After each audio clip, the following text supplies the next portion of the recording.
अस्सलाम वालेकुम ते सत श्री अकाल जी। साझा पंजाब तुहाडे लिए एक नवा सैगमेंट लैके आया वे जिहदे विच सानू चढ़दे ते लैंदे पंजाब चों कुछ किताबां मिल रही ने। असीं चाह रहे हैं कि उन्हां दा वेरवा उन्हां दा तारुफ अपने चैनल राहीं भी कर दईए। ये हथली किताब जिहड़ी है ये शम्मी जलिंदरी होरां दी है।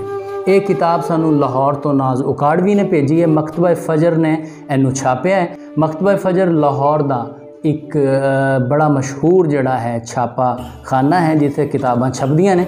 इस किताब के बारे पहले तो मैं शम्मी जलिंदरी बारे दस दियाँ कि शम्मी जलिंदरी 2006 जलिंधर तो आस्ट्रेलिया जा वसिया। इस वेले शम्मी जलिंदरी आस्ट्रेलिया होंदे ने ते जदों अपनी मिट्टी तो दूर रह के बंदा जिंदा रह रहा होंदा है, साह लै रहा होंदा, तो उत्थे बहुत सारे दुख बहुत सारियां तकलीफ़ां यादां बन के उहदे सीने दे विच तड़कदियां रहिंदियां ने। शम्मी जलिंदरी होरी पहली किताब गमां दा सफ़र ते दूजी वतनों दूर ते यह हथली किताब पहली बारिश है।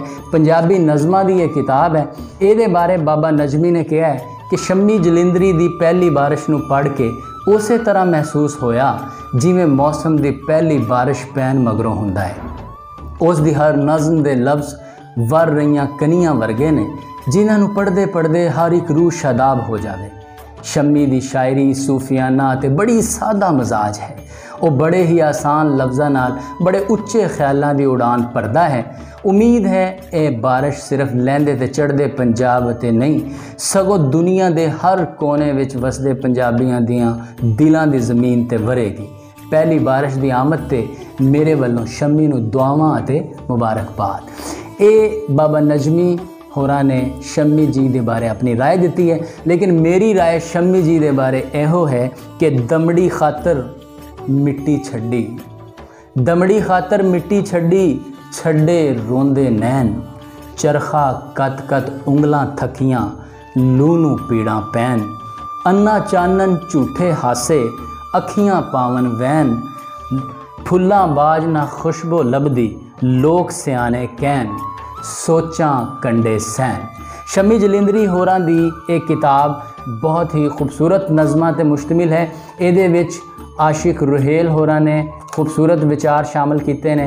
इहदे विच अफजल साहब ने अपने खूबसूरत डॉक्टर अफजल महमूद साहब ते सुखन सरहदी साहब, अशरफ गिल कैलिफोर्निया चो ने, उन्होंने अपने विचार शामिल किए ने।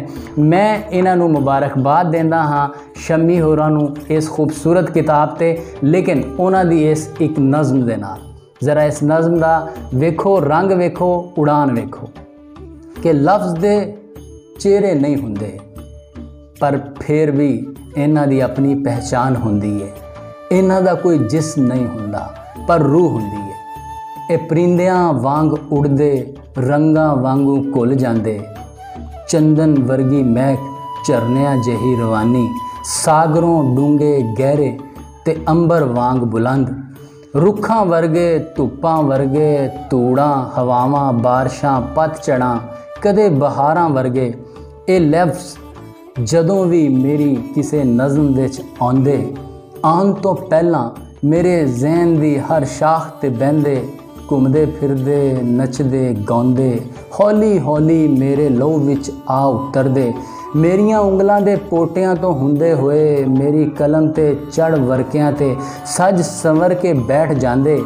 नज़म मुकम्मल करन तो बाद मैनू इंज लगदा जिवें मैं एक ऐसे सफ़र ते सी जिथे मैं अकेला नहीं, मेरे नाल कई रंगां ते मौसमां दा हजूम सी। बेशक लफ्ज़ां दे चेहरे नहीं हुंदे पर उन्हां दी पहचान करके ही मेरी पहचान है।